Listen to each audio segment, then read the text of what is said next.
Salut. Alors aujourd'hui, j'ai envie de parler là, vite fait un peu du cannabis au THC, hein, comme ils font aux États-Unis. Euh, Moi, je propose comment encadrer les choses. Voilà comment je vois les choses. C'est que les dispensaires qui vendraient genre du cannabis au THC ou CBD, hein, peu importe, euh, il faudrait avoir une carte membre de consommateur. Donc qu'on irait acheter, hein, qui nous coûterait une centaine d'euros par exemple par an. Donc c'est pas énorme, hein, ça fait 9 euros, euh, ça fait 9 euros, un petit peu moins de 9 euros par mois. Et donc en fait cette carte-là permettrait que quand on va dans un dispensaire, donc on rentre notre carte, et donc le dispensaire, en fait quand tu achètes ta variété de cannabis, elle note en fait la variété que tu achètes.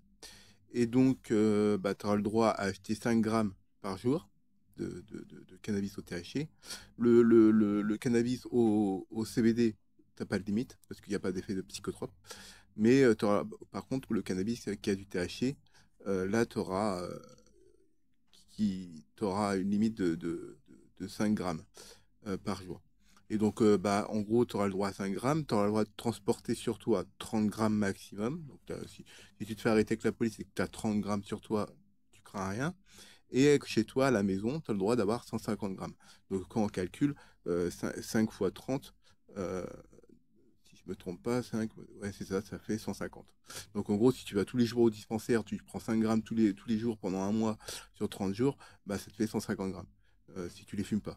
Et en fait, cette carte-là, ça permettrait en fait à certaines personnes qui iraient dans les dispensaires pour acheter 5 grammes et après va dans un autre dispensaire pour avoir 5 grammes.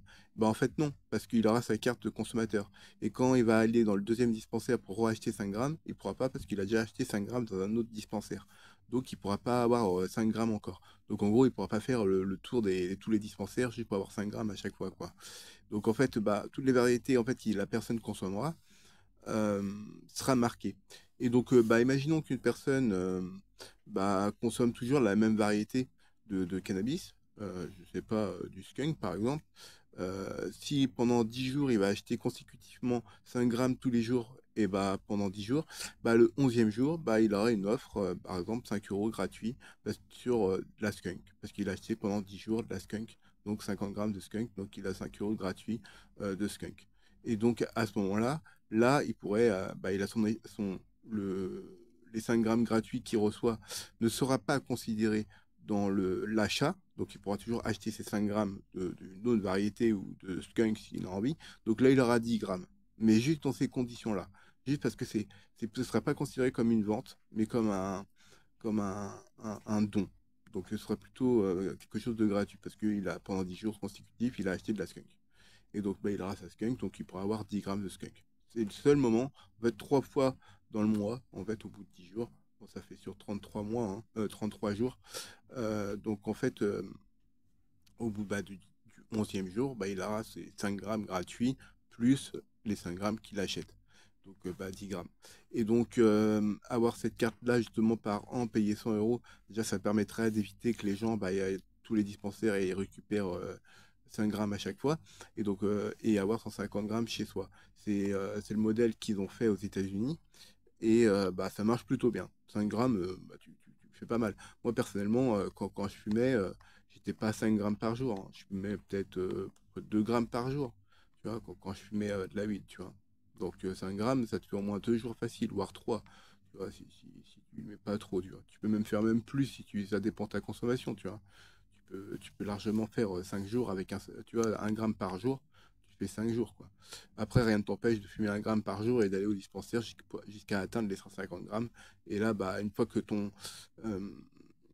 tu auras acheté, après, le seul inconvénient, c'est que, à force de, tu vois, mettons, tu as acheté 5 grammes tous les jours, et après tes échantillons gratuits au bout des 10 fois sur la même variété, hein, j'insiste, hein, sur la même variété, tu pourras dépasser les 150 grammes chez toi, si tu la fumes pas.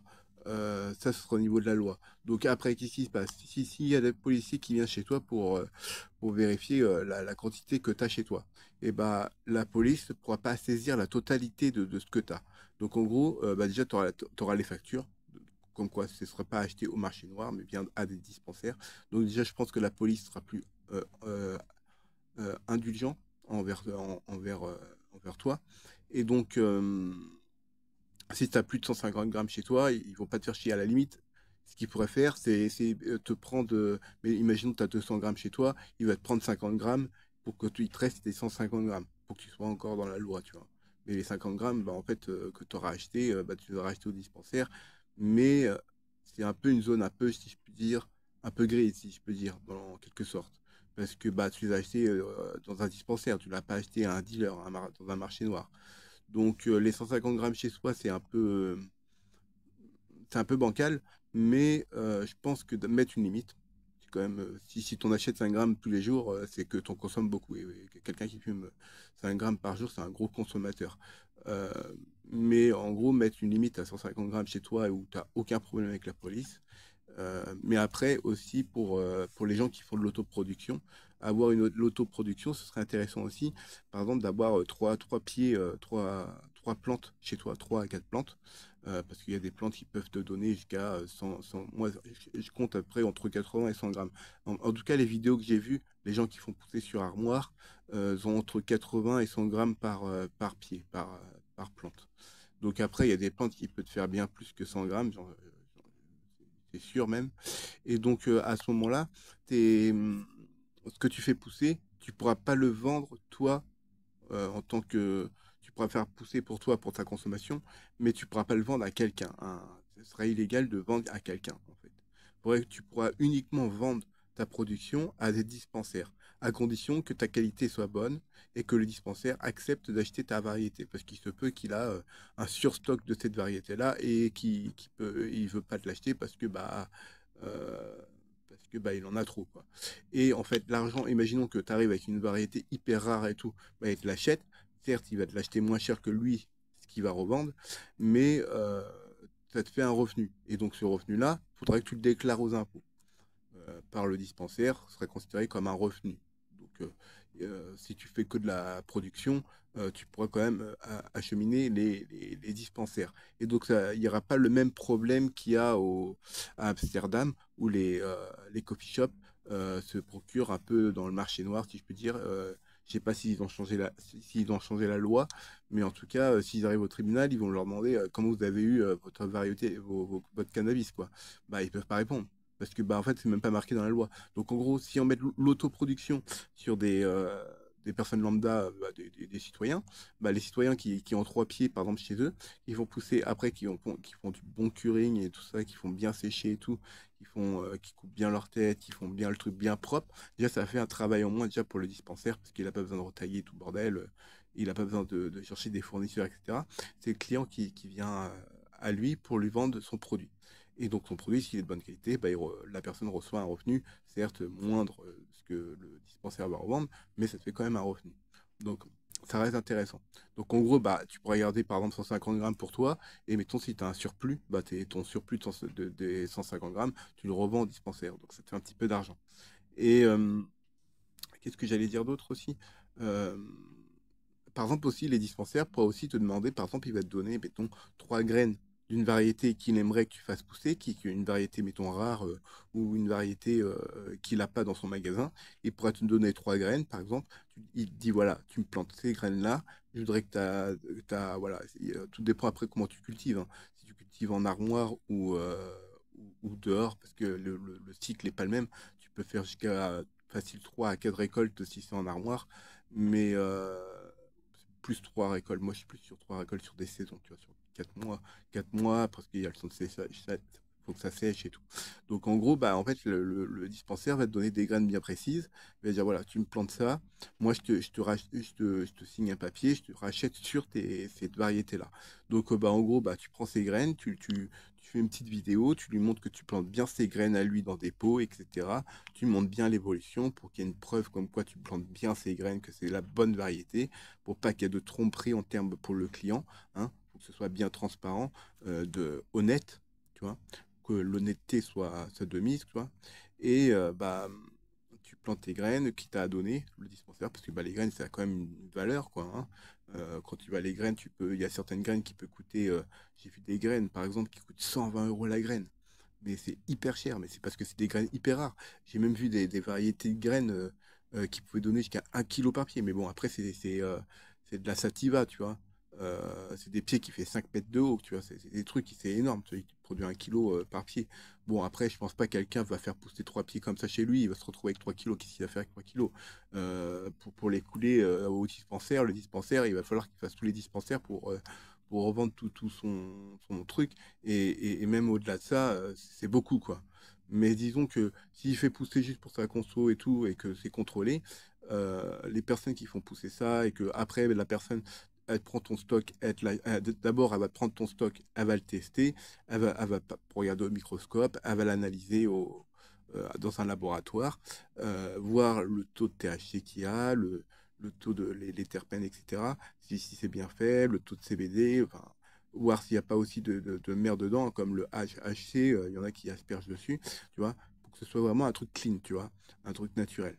Et donc, une fois que bah, tout est bien clean, qui s'est bien analysé et tout, je sais, ça coûte de l'argent de le faire analyser, mais de toute façon, toutes les plantes vont être analysées si c'est dans un dispensaire pour savoir le taux de THC, etc. Donc, bah, en gros, bah, ta variété que tu leur as vendue, bah, ce sera dans le lot d'analyse, tu vois. Et donc, bah, après, bah, la personne saura bah, que c'est telle variété, avec tel taux de THC, taux de CBD, taux de CBN, etc. Enfin, toutes les autres molécules. Il y a à peu près 400 molécules dans le cannabis, donc qui fonctionnent en synergie, hein. Le THC tout seul ou le CBD tout seul, non. Tu vois, c'est comme là, tu vois, bah, j'ai encore acheté bah, mon préféré, hein, le CBD Panthère, full spectre. C'est un de mes préférés parce qu'il a un petit goût sympathique et tout. Sinon, c'est les fioles Grénéo sans goût. Mais disons que celui-là, bon, il est un petit peu cher. Là, c'est du 1000, le taux, c'est du 1000, hein, 1000 milligrammes. Euh, et je le vapote avec ma petite CE. Je crois que c'est du 25 watts ou 30 watts. Donc, bah, quand vous vapotez du CBD, vapotez sur du petit wattage. C'est mieux. Ça évite de cramer la molécule, d'avoir vraiment tous les arômes, etc. Donc, c'est de préférence. Par exemple, j'ai aussi mon autre cigarette hein, qui va jusqu'à 50 watts. Celle-là, ça va plus être pour la nicotine. Euh, mais après, rien ne m'empêche de mettre du CBD dedans et ça fonctionne aussi. Mais j'ai quand même une préférence pour la petite, pour le CBD. Je trouve que le goût est mieux. T'as moins ce côté qui pique la gorge, etc. Vu que c'est moins chaud, tu vois, il y a moins de watts. Donc ça te pique moins la gorge. Donc, préférer des cigarettes électroniques avec 30 watts maximum, voire 35, grand maximum 35 watts. Après, bah, c'est un peu fort, quoi. Donc voilà. Et donc, ouais, les dispensaires, ouais, tu passerais tes graines et tout, tu planteras ça chez toi, parce que bah, la loi dira, si légalise, hein, tu as le droit à trois variétés, donc ils te donnent 3 graines, tu fais pousser tes 3 graines, t'en prends soin et tout, comme si c'était tes bébés, quoi. Faut vraiment que trouver des personnes sérieuses, quoi. Et bah, si ça marche bien, si toi t'es correct, si t'es honnête avec le dispensaire et tout, pourquoi pas faire un partenariat, comment on dit ça? En gros, de dire partenaire et du dispensaire parce qu'il a confiance en toi, il sait que tu fais pas de conneries, tu mets pas de merde dedans et tout. Et donc, bah, après, tu signes un contrat avec eux et ils te filent des graines et toi, tu fais pousser pour eux. Et donc, en fait, bah, ça fera pas le même problème qu'ils ont à Amsterdam. En gros, bah, c'est les petits, je veux dire les consommateurs ou même les non-consommateurs, hein, même, qui pourraient s'aligner un petit peu d'argent grâce aux dispensaires. Et les dispensaires, eux, comme ils revendent un peu plus cher, bah, ils font une marge dessus, donc bah, ils sont pas perdants. Et ça leur permet d'avoir après un choix énorme de variétés différentes. Et donc, bah, pour les clients bah, qui ne font pas pousser chez eux parce qu'ils bah, ils n'ont pas le temps ou ils n'ont pas envie, bah, ça permettrait bah, eux d'avoir beaucoup de choix et d'avoir justement par exemple, des variétés qui ont un taux de THC bas ou un taux de THC élevé, mais avec un taux de CBD bas, ou un taux de CBD très haut, mais un taux de THC bas. Et donc, choisir vraiment le cannabis qui te convient. Moi, personnellement, je recherche pas vraiment la grosse défonce avec des variétés qui vont à plus de 30%, ça m'intéresse pas. Je préfère une variété qui va de 5 à 10% grand maximum en THC, mais avec 30%, voire plus, même si c'est 35-40% de CBD dans la fleur, moi, c'est ce qui m'intéresse. Tu vois, genre 5% de THC, 30% de CBD, c'est l'idéal. Après, s'il a 6 ou 7% de THC, bah, avec 30%, mais le 30% de CBD, bah, ce serait l'idéal, en fait. Ce serait même le minimum, tu vois. parce qu'en fait, le CBD, ça a plutôt un côté anxiolytique, et alors que le THC, ça peut créer des angoisses, des bad trips, etc. Et donc, le CBD, ça va plus être quelque chose qui va t'apaiser. Donc, en fait, en fumant un bas niveau de THC, donc, bah, tu auras ta petite côté, tu seras un petit peu posé et tout, tu ne seras pas défoncé, quoi. Parce que tu prends du 30%.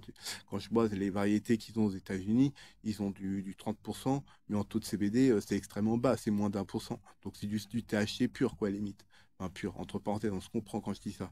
Euh, donc pour moi, la meilleure variété, ce serait une variété qui a peut-être 5-10% de THC, mais avec 30% de CBD. Comme ça, le CBD, bah, elle va calmer le côté THC, ça va avoir un côté vraiment reposant, mais tu auras un côté aussi un petit peu posé, tu ne seras pas amorphe, quoi. Tu pourras toujours faire tes activités, toujours être dans ton travail, et tout, mettons écrire, dessiner, faire de la peinture, écouter des podcasts.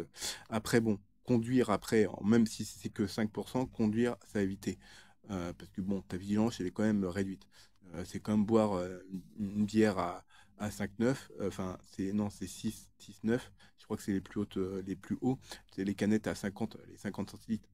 Tu bois ça, moi personnellement, moi je suis ivre, hein. Et si on me met au volant avec ça, je suis pas sûr que ce soit une bonne idée, hein. Donc voilà. Donc toujours être vigilant, hein. Le THC s'élimine assez vite. Faut pas oublier qu'aussi que le THC et même le CBD et tout ce qui est les molécules qui est dans le cannabis est liposoluble, c'est-à-dire que c'est absorbé par les lipides. Donc le cerveau c'est du gras. Tout ce qui est tissu adipeux c'est du gras, donc c'est stocké dedans. Si tu veux extraire ton CBD ou même ton THC, le mieux, ce serait de le mettre dans de l'huile. Tu le mets dans l'huile de lin, par exemple. L'huile de lin, c'est très bien parce que c'est plein d'oméga 3. Favoriser l'huile avec plein d'oméga 3 parce que l'oméga 3, c'est ce qu'il y a de mieux pour le cerveau. Il faut 3 oméga 3 pour un oméga 6 pour le cerveau, en fait. Le cerveau, il préfère l'oméga 3 oméga 6. Et c'est ce qui se passe dans l'alimentation. Il y a trop d'oméga 6 par rapport aux oméga 3. Par exemple, l'huile de tournesol, il y a trop d'oméga 6 par rapport aux oméga 3. Donc l'huile de lin, l'huile de chanvre et d'autres huiles que je peux pas dire le nom, enfin, je veux dire qui me vient pas, mais en gros préférez les huiles avec un haut taux d'oméga 3 de préférence. Et donc vous faites tromper après vos fleurs dedans, sèches, vous les mettez dedans, après vous mettez les quantités que vous voulez, hein, en fonction de la puissance que vous voulez avoir en huile. Et avec ça, après, vous filtrez votre huile et vous récupérez après la substance. Et après, vous avez votre huile que vous pouvez mettre dans votre bouche pour l'inhaler. De préférence, par exemple, si vous vapotez du CBD, par exemple, manger un petit chocolat avant ou un petit truc gras, par exemple, je sais pas, des gâteaux, un petit gâteau vite fait, ou même du chocolat noir, hein. Chocolat noir à 99%, tu vois, c'est bon pour la santé. Favoriser un petit truc gras, par exemple. Je sais pas, quand vous prenez, par exemple, du lait végétal, par exemple, il y a un petit peu de gras dedans, ou quelque chose, peu importe, vous m'avez compris, quoi. Euh, Vous pouvez mettre ça dans du beurre, faites tremper votre beurre, vous faites fondre, vous mettez votre cannabis dedans et vous faites chauffer un tout petit peu. Par contre, ne dépassez pas les 40 degrés parce que vous allez détruire la molécule de THC, etc. Faites à feu doux, vraiment, faut pas qu'il y ait d'ébullition ni rien. Vraiment, une chauffe très basse, quoi, à basse température. Et donc après, vous faites ça à pression à froid, etc. pour garder le maximum de nutriments, etc. de l'huile en question et aussi le meilleur du cannabis qui a été absorbé. Après, le temps qu'il faut pour qu'il y ait une absorption totale du THC et de toutes les autres molécules, ça, je peux pas le dire. Il y a des gens qui sont meilleurs que moi, qui le font et qui savent mieux que moi. Mais en tout cas, après, vous pouvez choisir, par exemple, mettons, dans 3 litres d'huile, vous mettez, je sais pas, 300 ou 400 grammes de fleurs, euh, ou même le curing, par exemple, quand vous coupez vos fleurs et quand vous coupez les petites feuilles autour des têtes, vous récupérez la trim et vous pouvez faire ça, mettre ça dans de l'huile par exemple, et puis faire de l'huile de CBD ou THC. Et donc voilà. Et donc ouais, pour les dispensaires et tout, comme je disais, ça permettrait en fait d'approvisionner les dispensaires par exemple en tant que particulier. Mais après, il y a aussi des grandes fermes, hein, qui vont faire ça. Et donc, les grandes fermes, ils seront plus compétitifs que nous, par exemple, parce qu'ils vont bien produire beaucoup plus. Mais nous, par rapport à la loi, nous, on pourra faire en pousser trois. Mais après, si on pourrait très bien faire une demande d'agriculture, de cultiver à plus grande échelle. Mais disons que bah, si la loi passe, bah, on n'a pas besoin de demander un permis pour cultiver en plus grosse quantité. Disons que dans la loi, s'il légalise, tu as le droit à 3 variétés, voilà, c'est tout. Mais si tu veux plus, bah, faudrait que tu fasses une demande à la chambre du commerce ou à la chambre d'agriculture, un truc comme ça, pour pouvoir cultiver davantage. Mais l'histoire de la carte de consommateur, pas forcément parce que tu es malade ou quoi que ce soit, c'est juste pour contrôler justement que le client ne va pas dans tous les dispensaires pour acheter 5 grammes chaque jour. De pas le genre qui va faire 10 dispensaires ou 30 dispensaires pour avoir 150 grammes en une journée. Tu vois. C'est vraiment pour réguler en fait la consommation. Tu vois, par exemple, l'alcool, tu vois, c'est pas régulé. Tu vas dans un magasin d'alcool, tu peux acheter 100 bouteilles de whisky ou 100 bouteilles de vodka ou 50 bouteilles de vodka et 50 bouteilles de whisky. Euh, on ne dit rien. Ça pose aucun problème. Et pourtant, ça devrait être régulé. Euh, c'est pareil pour le tabac. Le tabac, c'est comme j'avais expliqué, le tabac, ils vont mettre par exemple moins de nicotine, mais ils vont rajouter plus d'additifs. Et donc plus de trucs à sucrer, etc. Et le sucre, bah, c'est additif, le saccharose, c'est une fusion moléculaire entre le fructose et le glucose. C'est pas une molécule qui est dite naturelle. En plus, ils utilisent des acides, etc. pour créer le sucre blanc. Donc, bah, préférer par exemple le sucre complet, par exemple, ou du fructose en poudre. Le fructose en poudre, c'est très bien parce que ça a un indice glycémique de 20 et donc, bah, ça crée des pics d'insuline beaucoup plus bas. Et donc, bah, pour les diabétiques, c'est plus intéressant, disons. Que par exemple, un diabétique, s'il mange trop de sucre, lui, son score d'insuline va péter les scores, alors que s'il prend un tout petit peu de fructose en poudre dans son café ou dans des trucs comme ça, bah, ses pics d'insuline seront beaucoup moindres. Et donc, bah, c'est moins dangereux pour quelqu'un qui serait diabétique. Donc voilà. Moi, je suis un peu contre le tabac. Pourquoi? Parce que tout simplement maintenant, on n'a plus besoin du tabac. On peut très bien vapoter de la nicotine avec des e-cigarettes. Et en plus, comme ça évite le goudron, toutes les maladies qui sont liées au tabac. Après, pour ce qui est le pareil pour le CBD, hein, les fleurs de CBD, c'est bien. C'est très très bien. Mais on peut aussi en vapoter. Mais après, l'avantage en fait du CBD en fleurs, c'est que par exemple, tu peux te rouler un pur de chanvre en CBD et mettre un tout petit peu de fleurs de THC et donc bah, tu mets pas de tabac. Donc tu n'as pas le côté négatif du tabac. Bon, tu as toujours la combustion, mais tu as le côté relaxant du CBD et bah, tu as un peu de THC dedans avec, tu mets un demi-gramme ou un tiers de gramme dedans et bah, tu auras une petite défonce, enfin une petite défonce. Tu seras posé. Enfin, la différence va être posé et être défoncé, quoi. Et donc, bah, en moins, bah, tu as les bienfaits du CBD et les bienfaits du THC parce que bah, le THC, c'est pas mauvais en soi. C'est comme l'alcool. L'alcool, si tu prends des petites doses de vin, si tu n'en bois pas tous les jours, hein, bien sûr, mais tu sais, tu as une petite quantité, genre 12, je sais pas, 12,5 centilitres ou 25 centilitres, un verre par jour, ça va, tu vois. Et puis, il y a des bienfaits sur l'alcool. Il y a certains alcools qui peuvent aider, tu vois. Je dis pas que l'alcool, c'est mauvais à 100%, mais disons qu'il faut pas en abuser. C'est comme le cannabis, faut pas en abuser non plus. Si tu en fumes tous les jours et tout, dès le matin, dès le réveil, non. Non, dès le réveil, tu te réveilles, tu prends ton petit déj, je sais pas, tu fais ta promenade et tout, tu respires, tu manges, je sais pas, ton premier joint, tu le fumes genre après-midi, tu vois, après avoir mangé après-midi, tu vois. Tu fumes pas dès le matin, parce que dès le matin, ton corps, il vient de se réveiller, il vient de remettre tout ton corps bien, tout propre et tout. Quand tu dors, ton corps, il se répare, tu vois. Donc si dès le matin, tu lui fous direct un joint, bah tout le travail qu'il a fait pendant la nuit, ton corps, bah en fait, tu détruis tout ce qu'il a fait, quoi. Donc c'est absurde, c'est contre-productif. Donc, bah, si tu veux fumer ton joint, bah, tu le fumes plutôt dans l'après-midi, tu vois. Genre, bah, vers midi, t'en fumes un, et après, vers 18 h. En tout cas, la nicotine reste 3 heures dans le sang. Donc, en gros, quand tu fumes une clope, euh, moi, c'est mon médecin qui me l'a dit, hein, la nicotine de la cigarette restait 3 heures dans le sang.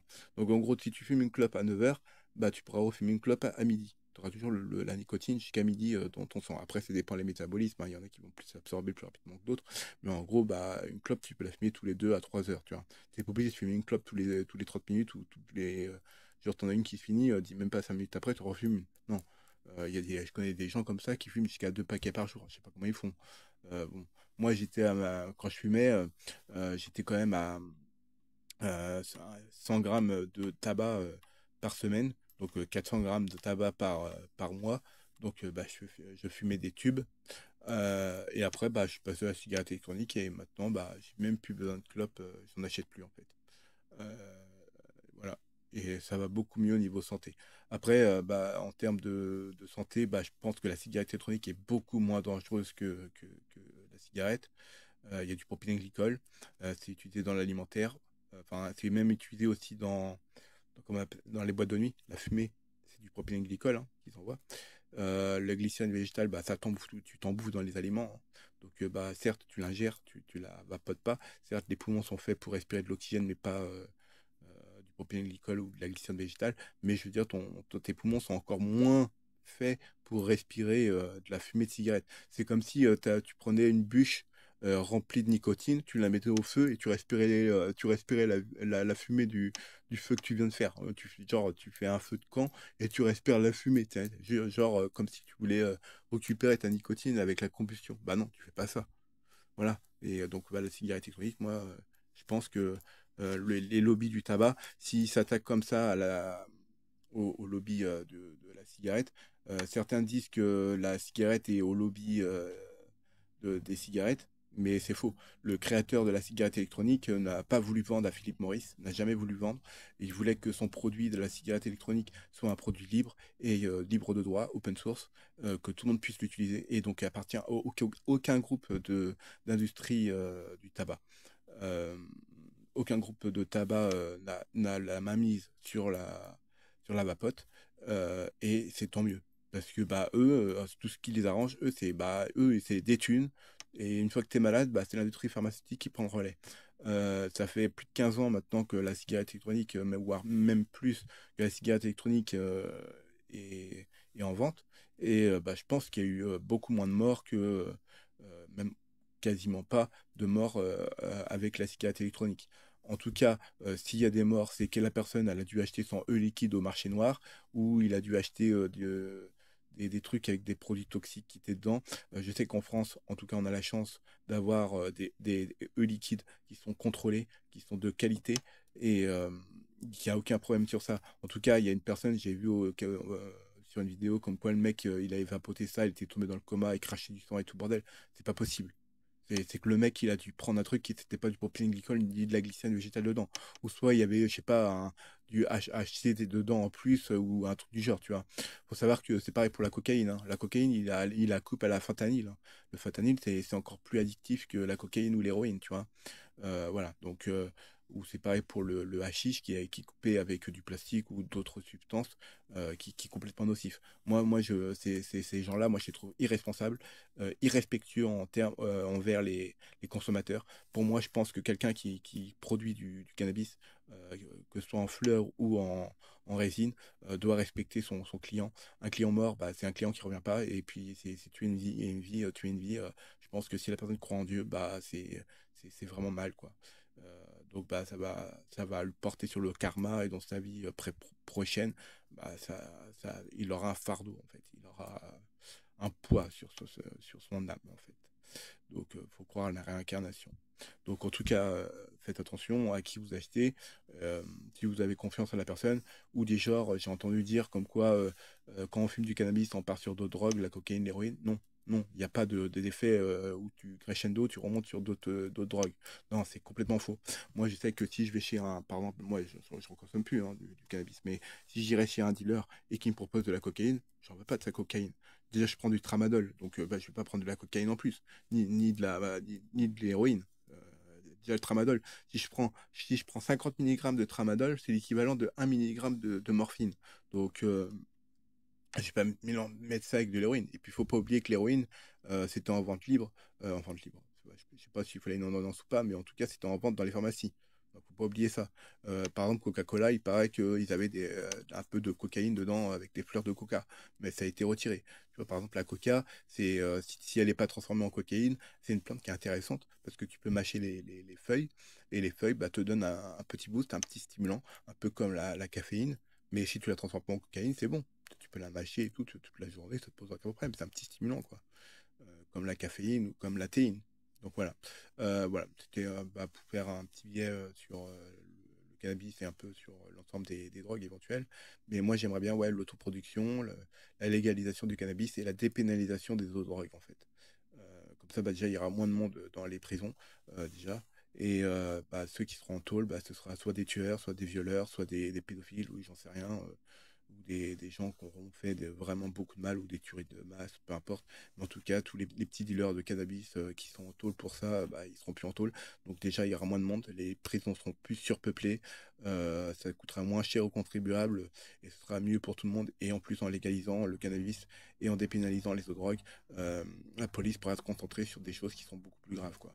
Et ça rapporterait de l'argent à l'État qui permettrait, par exemple, d'utiliser cet argent-là pour lutter contre les autres drogues, par exemple la cocaïne, l'héroïne, etc. Même si c'est dépénalisé, si tu fais choper avec de l'héroïne ou de la cocaïne, tu n'iras pas en prison, mais ils te confisquent quand même ta cocaïne ou ton héroïne. Mais tu n'auras pas d'amende ou quoi que ce soit.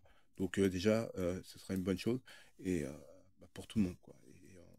Et il n'y aura plus de guerre entre gangs là, avec parce qu'ils veulent avoir des quartiers ou des machins, genre leur territoire et tout le bordel. Il n'y aura plus ça, parce qu'il y aura comment on appelle ça, les dispensaires. Donc il y aura les dispensaires et tout, et je pense pas que les gens iraient fumer plus de cannabis.